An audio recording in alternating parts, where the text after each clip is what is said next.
Welcome, welcome, welcome, humans and gentle humans, to the latest and the greatest San Francisco Cliterary Salon. That's right, folks, it is our Pride show. Show your pride. Please make sure to remember our slogan. We're here, we're queer, we think clits are great. Say it with me. We're here, we're queer, we think clits are great. I can't pronounce queer or clits, it's fine. It's fine. Neither of them. It's gonna be a problem, it's okay. I'm your MC tonight, Lewis Evans, the original clitless clitorado, and I'm so happy to be with you all at Cliterary Salon and the historic Conservatory Speakeasy. Give it up for our venue. Our next reader, our last reader before intermission, I asked our next reader for some ideas for her bio, and she wrote to me that she is, quote, here by way of a cult summoning, specifically a ritual involving copious amounts of brown liquor, lace chokers, melted candle wax, and clove cigarettes. You can applaud for that. Yeah, I don't even need to write this stuff anymore. So now is a good moment for a brief lecture in practical demonology. Why don't people like demons? Anti-demon propaganda is all about cloven hooves and big old horns and ungodly sexual aptitude, which frankly all of those are pluses. But the real secret of why people don't like demons, they're better than us. You let them put one toe, one clove, across that salt circle, and they'll show you just how petty and insipid you are by comparison with their infernal power. Well, folks, she is loose in the world. Attend, prepare, put down those holy water super soakers, and get ready for our next reader, Jessica Lachenal!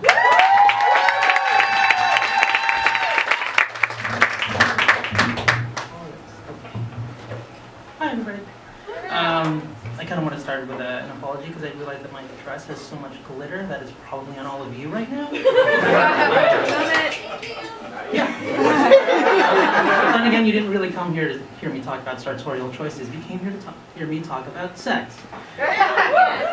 And about that. I'm kind of a prude, so it's kind of hard for me to write anything about all of this. And I guess what this is kind of a, you can think of it as a running log of me trying to figure out what the hell I was going to say up here. I mean, it's a trick that I learned as a writer. You write about the process when you can't write about anything else, right? So, here we go. Motherfucker! What the fuck was I thinking? I can totally write, how many words was it again? Oh, I'll write 2,000 words on female sexuality? Yeah, of course. Me? I know about the sex. You betcha. This will be easy. Sex, right. The old mutual rub down, the old rumpy pumpy. Heels to Jesus, I think they call it. Tipping the velvet. Bone Detective Diaz. The beast with two backs. Yeah, that one's Shakespeare. Yes, look at me getting all literary. Yeah, I can write so many words about sex and sexuality. Just, yeah, go ahead and watch me do that. Alright, that's kind of a goddamn lie. You're all looking at a woman who has to surreptitiously look around her before she can say the word breasts. Like, it's so bad that when I try to buy chicken at the grocery store, I look like I'm trying to score Molly off the butcher. I mean, shit, like, I'll be honest, I had a hard time pitching this event tonight to friends in real life because I couldn't stop blushing when I said the word cliterary.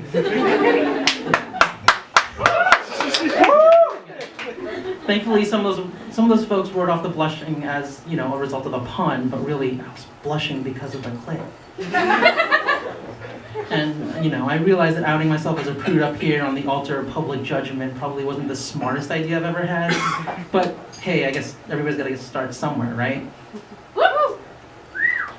Speaking of starting somewhere, can I tell you how fucking difficult it was to even start writing this thing? I kept thinking, oh, I'll figure something out, it'll be fine. Push comes to shove, I can just play it by ear, you know? Kind of make it up as I go along, that should be fine, right? But then I thought, well, that doesn't really work because I've got how many minutes to fill, and I'm going to be lined up here alongside some, let's face it, some pretty fan-fucking-tastic writers. Yeah, damn straight. And if I'm trying to improv up here, I'm just going to look like a complete hack. Well, I guess even if I took all the time in the world to write something, I could still end up looking like a complete hack, but whatever, I digress. I figured what I could do to help this along maybe was, I could think about sex a lot more. That should be enough to get me to help me start writing something, right? So in the past few weeks or so, I've kind of filled my idle time with, thinking about sex. It kind of worked. I mean, you tell me, dear audience. But it didn't take long for me to realize something about myself.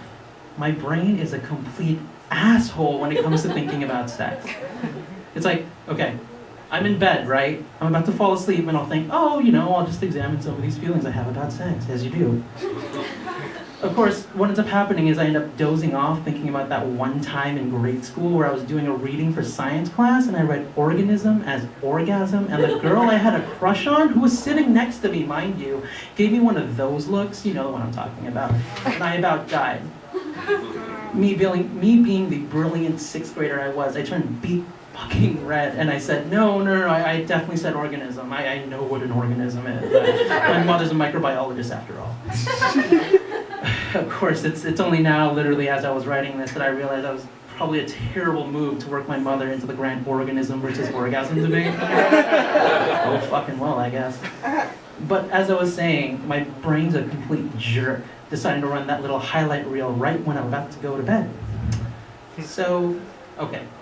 Maybe filling my idle cycles with thoughts about sex might not have been the best idea in the world. Back to the drawing board. This time I thought, I should totally do one of those mortified style things where I read some old fiction I made when I was exploring my sexuality.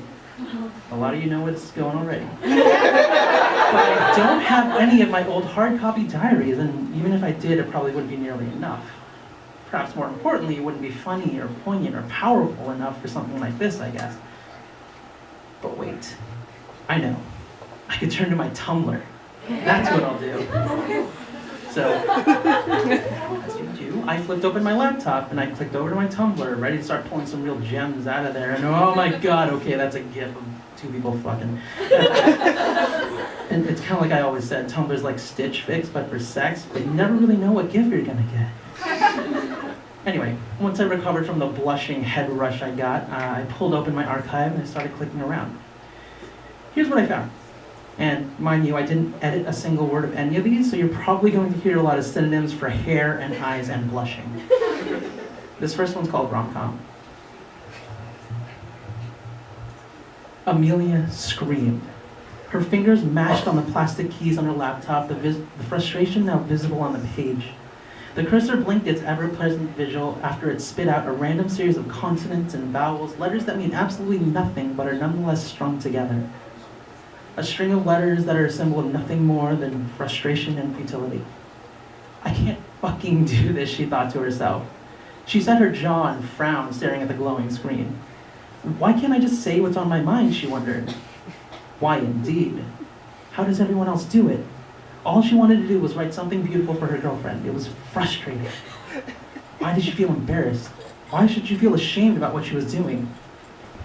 Fingers touched plastic once again, and words began to find their way onto the screen. Her hair fell onto her shoulders like a waterfall. Soft, gentle waves cascading down, impacting gently on the glossy surface of the water below. Another frustrated outburst, and she's mashing on the delete key. Everything sounded so fucking horny to her. She wasn't sure why she found it so difficult to explain how she felt. She was having trouble finding ways to describe even the most powerful moments of their relationship.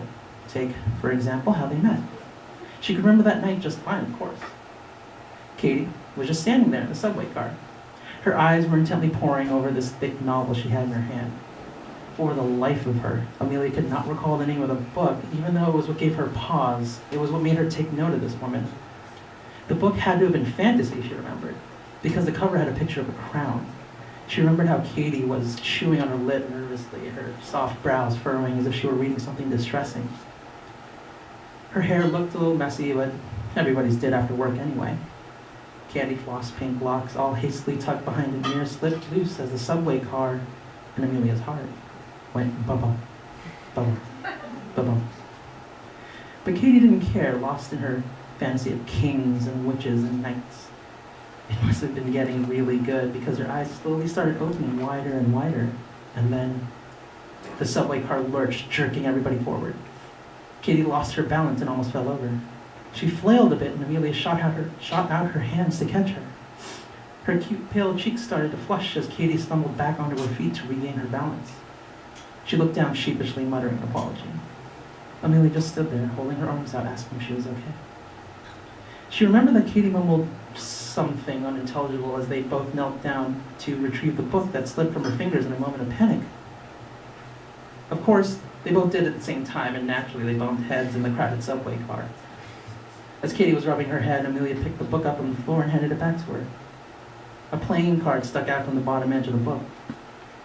The Queen of Hearts, Amelia would explain weeks later to her friends over drinks, regaling them with a tale of a woman who stole her heart. It was so hackneyed and corny, she thought. It was like something out of a schlocky romantic comedy, but it didn't really matter. It was their romantic comedy. Amelia blinked and the widest grin crept across her face. That's it, she decided. Once again, her fingers found their way to the keys. That's the funny thing about romantic comedies, she wrote. They're always ridiculous and really cliched, right up until you find yourself in the middle of one. That wasn't so bad, right?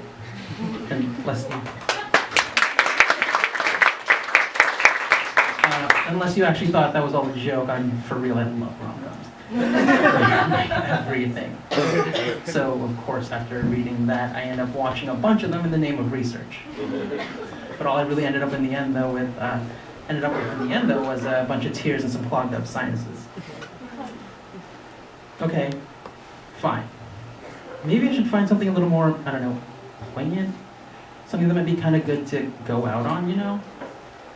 So I found this. It's called Ghost, and it's kind of a spoken word piece, one that I've never actually spoken out loud, so, you know, this will be fun.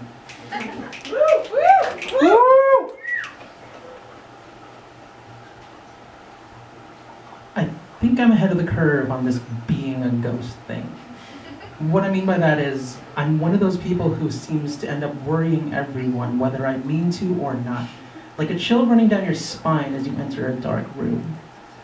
I'm one of those people who can't help but feel like I'm not really touching the ground when I'm walking on the street because I'm running from point A to point B, lest someone see me and try to tell me what they think I am. Like a vengeful spirit, I'm one of those people who has a real hard time getting over things, especially things that will eventually kill me. Things like drinking, smoking, jaywalking, or things like the icy pause after he asked whether I was a boy or a girl, and in space between my legs that to this day I fear to tread. With his probing, unwelcome fingers and widened, angry eyes, he gave flesh to the fear that I had long tried to dispel, that this body is not my own. Words carried on the wings of his whiskey-stained breath went unheard because the ears into which they flew were filled only with the same hollow noise you hear when you're standing too close to the subway track. That high-pitched ringing that drowns out the voices of the people who are trying to ask if I need a hand, if I am okay, if I can hear them as they plead with me to just hang on. But you see, I already am a ghost, and I always have been. Haunting a strange house that is not my own, hoping that someone will notice me for what I am and not for how strange I appear to be. I am hoping someone won't run away for once, that they might offer to stay and help me make this strange, empty house feel more like a home, no matter how much I might scare them away when they find the axe I use to try to hack my body from this soul. I'm floating through walls from empty room to empty room, searching, my passage marked only by the graceful dance of dust in the air gathered by decades of neglect. I'm searching with eyes shut tightly so I don't have to watch the slow exodus of people who I'm convinced I've scared away for their own good. I'm searching with eyes shut tightly so I don't have to accept the horrifying situation I find myself in time and time again. I'm searching with my eyes shut tightly because seeing is believing and I did not want to see who would be leaving. I'm searching and a gentle hand touches my own and my eyes open slowly. As we touch, This strange house that is not mine shudders as floorboards swell and creak and crack and split. Drywall crashes down around our ears, and glass window panes shatter into tiny little bits. And I couldn't care less, because the only thing I can hear is my own new heart and my own new body beating so hard in time with yours.